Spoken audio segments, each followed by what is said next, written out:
Welcome to P మహా channel. అందరికీ నమస్కారం అండి. ఈరోజు నేను చెప్పేది ఏంటంటేనండి, ఇదిగోండి పసుపు అండి. ఈ పసుపు మనం కొట్టుల్లో కొనుక్కుంటే మామూలుగా షాపుల్లో కల్తీ ఉంటుంది కదండి. ఇప్పుడు ఏది మంచిదో ఏది కల్తీయో తెలియట్లేదు మనకి.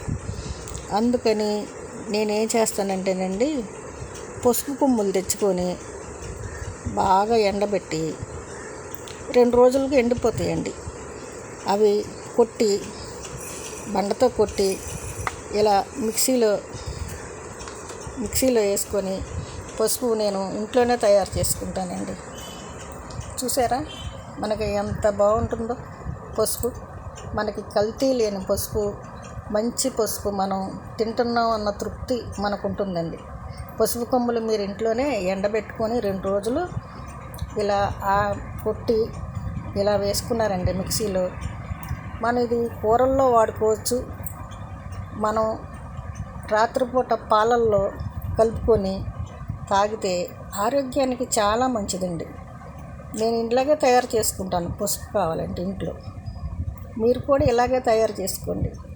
ఇప్పుడు మామూలుగా మనిషి రోజుకి ఒక అర స్పూను పసుపు తింటే అది ఆరోగ్యానికి చాలా మంచిదండి. పాలల్లో కలుపుకొని తాగొచ్చు, కూరల్లో వేసుకోవచ్చు, చారుల్లో వేసుకోవచ్చు. అన్ని రకాలుగా పసుపు ఆరోగ్యానికి చాలా మంచిదండి. మీరు కూడా ఇంట్లోనే తయారు చేసుకొని ఇలాగే వాడుకుంటే మన ఆరోగ్యానికి ఎంతో మంచిది. అందుకనే నేను ఇలాగే తయారు చేసుకుంటే నాకు బాగుంటుందని కూరల్లో అన్నిట్లో నేను నా సొంతంగానే నేను తయారు చేసుకుంటాను. సాధ్యమైనంత వరకు మనం ఇలా చేసుకుంటే కల్తీ లేని పసుపు మనకి వస్తుంది. మనకి ఎంతో మనం చేసుకున్నాము స్వచ్ఛమైన పసుపు అని మన మనసులో తృప్తి అనేది ఉంటుంది. అవునండి.